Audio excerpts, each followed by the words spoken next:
Bueno, recuerden, es importantísimo tener las precauciones correspondientes en nuestro domicilio para protegernos del dengue. Hoy estamos hablando de infartos, pero llegó el momento del consultorio virtual, doctor Berman.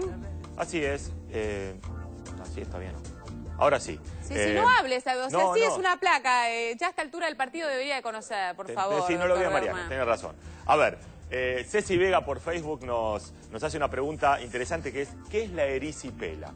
La erisipela es una infección bacteriana, normalmente producida por una bacteria llamada estreptococo, en el 80% de los casos, que se produce en la piel como una irritación y una inflamación de la piel, que puede producirse en cualquier parte del cuerpo, y lo que tiene es una manifestación característica que es inflamación con dolor de color rojo bastante intenso y con bordes netos. Puede producirse en la cara, suele producirse más frecuentemente en los pies, en las piernas, ¿sí? En la zona por delante de la tibia, tiene bordes bien netos y por ser una infección bacteriana se trata con antibióticos. El antibiótico que habitualmente utilizamos es, ahí está, vemos ve que tiene unos bordes netos acá, bien colorado, bien brilloso, y el antibiótico que habitualmente usamos es la penicilina o algún derivado de la penicilina.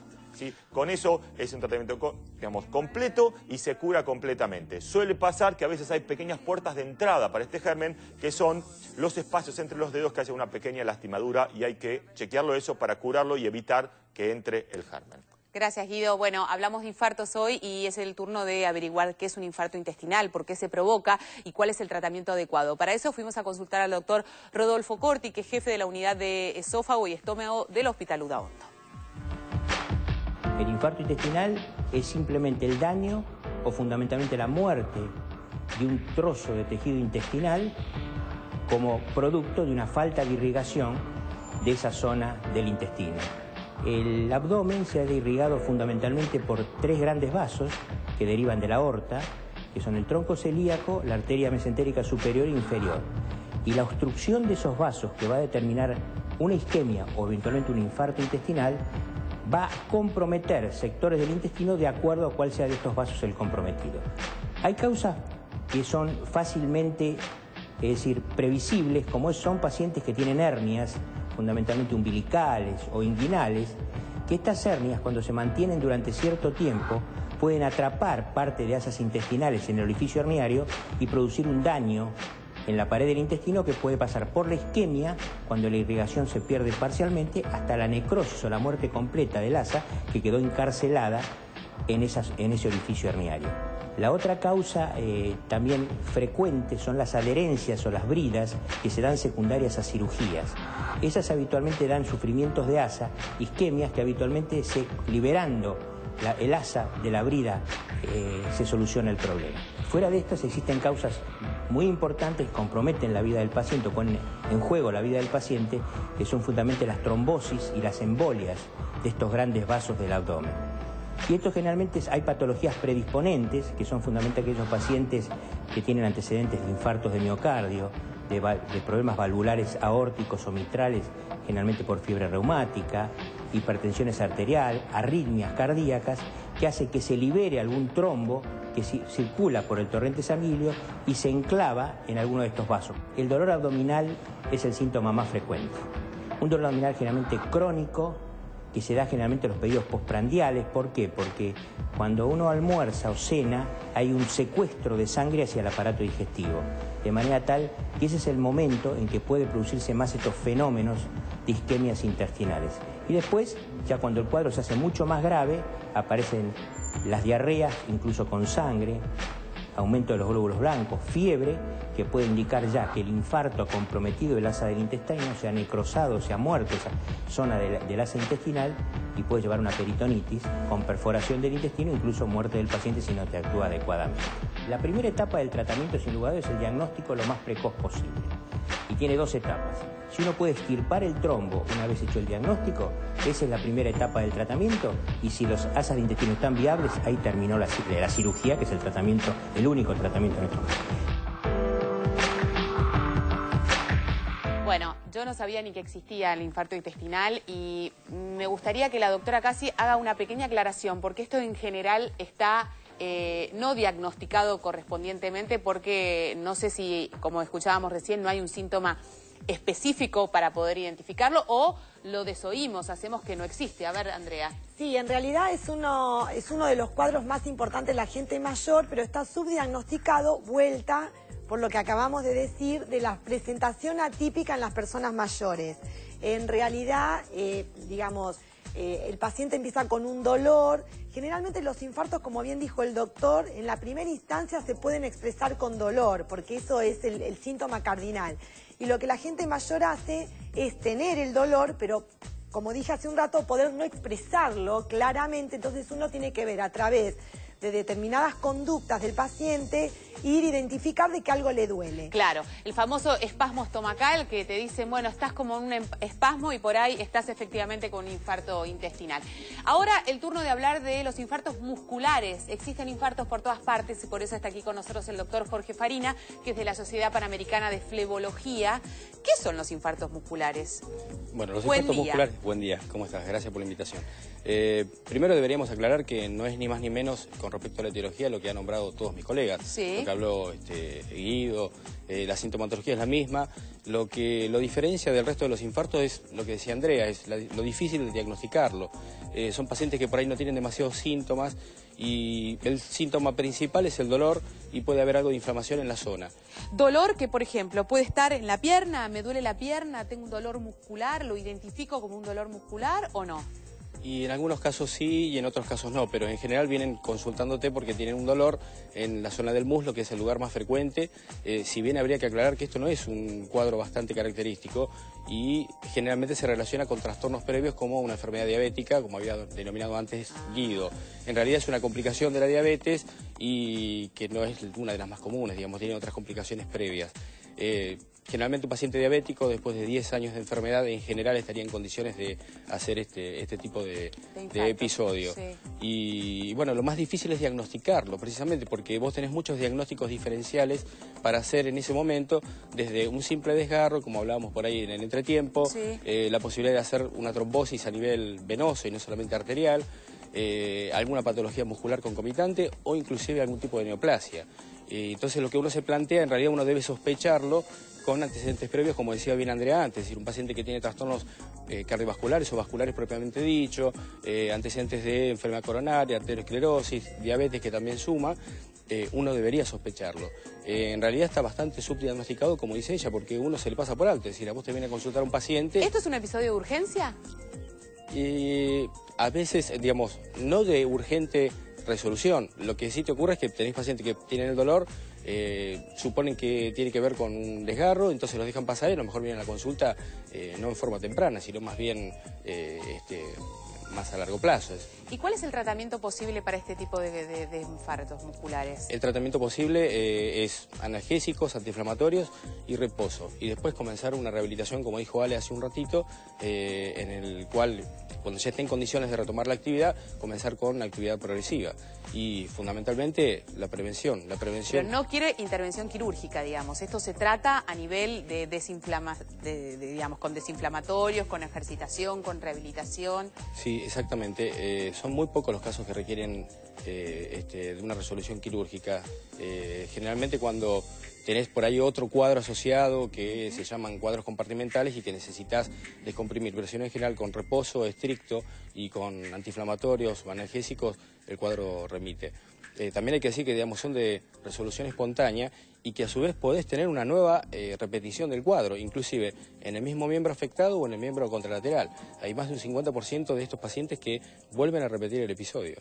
Con lo cual no hay una gran forma de prevenirlo. De prevenirlo, perfecto. Bueno, ha sido súper interesante porque en general no escuchábamos acerca de que existe esta posibilidad, relacionarlo con los antecedentes, la diabetes, en fin. Todo este tipo. Gracias, doctor. No se vaya, porque si hay alguna consulta de los llamados nos la puede contestar. Gracias a vos. Bueno, ¿no ves que tenías que prevenir todo? Esto no lo podés prevenir, Alejandro. Bueno, el turno de el doctor Sinek.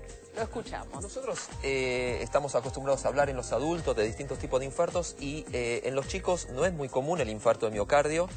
Sí puede ser secundario a algunas enfermedades muy poco comunes como la enfermedad de Kawasaki, de la cual no vamos a hablar en porque no tenemos tiempo. Lo que sí vamos a hablar... Me dice lo que no va a hablar. Pero sí lo que vamos a hablar es mucho más precario lo mío. Perdón, permiso, Mucho más precario lo mío que lo de Guido. Sí. Lo que vamos a hablar es de infarto testicular. Algo que se da muy frecuentemente en los chicos, más o menos una frecuencia de entre 3.000 y 5.000 chicos. Uno de cada 3.000 a 5.000 chicos pueden tener un defecto en la implantación del testículo en el escroto. Cuando este defecto de implantación, de fijación, que normalmente nosotros lo tenemos fijado bien, no permite que el testículo gire sobre su eje. En estos chicos lo que pasa es que el testículo gira así sobre su eje y es un tipo de infarto no por tromboembolismo, no por otra causa, sino simplemente por estrangulamiento. Gira y se estrangula. Unas cositas muy importantes acerca de esto. Pero ¿por qué gira y se estrangula? Por este defecto en la fijación. ¿Le puede pasar en cualquier circunstancia? Esto puede asociarse con el antecedente de un traumatismo como más frecuentemente. Eso es el único antecedente que está válido como para decir este chico puede haber sido eso. Más allá de la conformación orgánica. Claro, exactamente. Pero puede ser espontáneo. Puede ser espontáneo tranquilamente. Y lo que vamos a ver es que básicamente el chico lo que tiene es un dolor importante, náuseas, vómitos. El chico tiene alrededor de 13, 14 años. Náuseas, vómitos, un dolor muy importante, le impide caminar y lo que vamos a encontrar es el escroto muy inflamado. Ante un chico con un escroto inflamado, que le duele mucho el testículo, que tiene un color rojo, vinoso o negro, no se puede esperar al día siguiente para ver a su pediatra o ir a la guardia. ¿Por qué? Porque es importantísimo esto porque en general las mamás no vemos a nuestros hijos de 13, 14 años desnudos y podemos dar cuenta de esta situación. Entonces, insistimos con esto que es el concepto previo. La confianza o la persona en casa, si no está el papá, que sea alguien donde él pueda acudir, ¿no? Porque si no, inclusive el propio adolescente hasta se va retrayendo y dice, uy, no sé, me habré mandado alguna macana, hice algo que no correspondía. Claro, porque esto también está asociado a todo lo que tiene que ver con el tabú de la sexualidad. Estamos hablando de un chico adolescente. Entonces, frente a este cuadro, no se puede esperar, porque a las 6 horas ya se empieza a dañar el testículo, a las 12 horas ya está probado que después de 12 horas, lo más probable es que ese testículo haya que extirparlo. Entonces, sí, el diagnóstico es clínico y también se puede hacer diagnóstico por ecodoppler.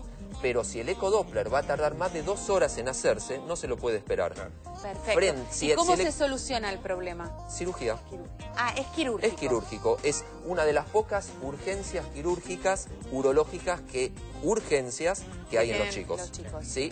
Pero es más común en los adolescentes. Es más común en los, si bien se puede dar a cualquier edad, es más común en los adolescentes. Y lo que hace generalmente el cirujano, como este defecto de la fijación es bilateral, si tiene que extraer un testículo, lo que hace es fijar el otro para que ese otro no gire, porque eso va a comprometer seriamente la esterilidad del chico. Entonces, hablando de prevención, señor pediatra, si usted ve que mi hijo ya es así y que tiene esa mala conformación o eso me acaba de explicar, ¿no sería conveniente anticiparme a esta situación? Eso yo no lo veo antes. Ah, no lo podés ver. No, es el testículo adentro del escroto. Yo pensé que por fuera vos ya te dabas cuenta que... Debuta así, debuta. Esto es el testículo y alrededor del testículo está el escroto. Yo no lo veo adentro. No, te quería echar la culpa por algo. Bueno, tenemos mensajes telefónicos. ¿Cómo no?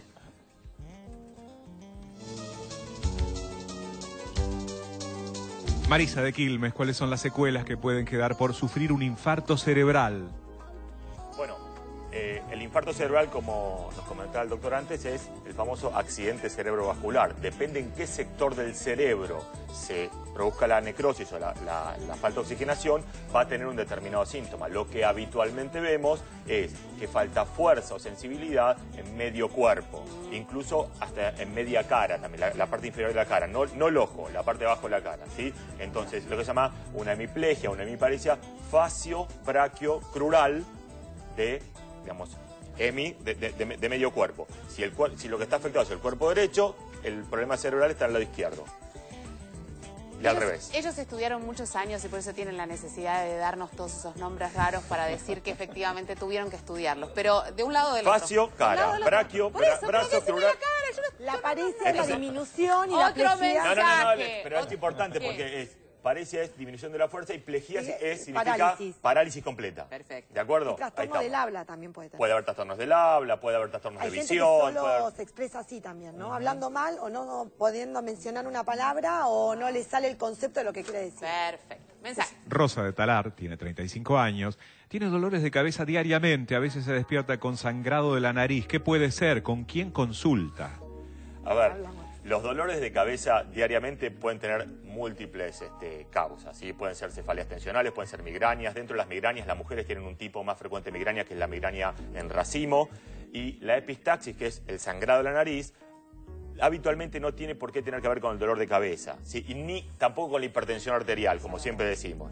El sangrado de la nariz... ¿Qué puede tener que ver, Andrea, con que sos mujer? A ver, que nos entendés puede más. tener que ver con una situación local de la nariz y de los vasos y tiene que ir al otorrino, en realidad, para ver en qué condiciones está. Para sellarle... Claro, hay que ver qué pasa. ¿No? Sí, hay que ver qué pasa. Capaz que es alérgica. Pero asusta, ¿eh? Mi marido le sangraba la nariz habitualmente y yo lo consulté varias veces con usted. Pues estaba asustado, de verdad. Decía, che, esto no tendrá que ver con otra cosa. No, una rinitis permanente, claro, una inflamación, una rinitis, erosión y sangra. No es que si te sangra la nariz eso ayuda a bajar la presión y menos mal que te sangró la nariz. No, ese es el proceso. Ya hemos aprendido, Sergio. Bueno, otro mensaje. Gabriela de Jujuy, su hija tuvo 2 desmayos, fue al neurólogo y le dijeron que no tenía nada, le recomendaron ir al cardiólogo porque podía ser un síncope. ¿Qué es?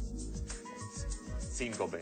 Síncope significa pérdida brusca de la conciencia, el conocimiento, con recuperación completa dentro de los 5 minutos.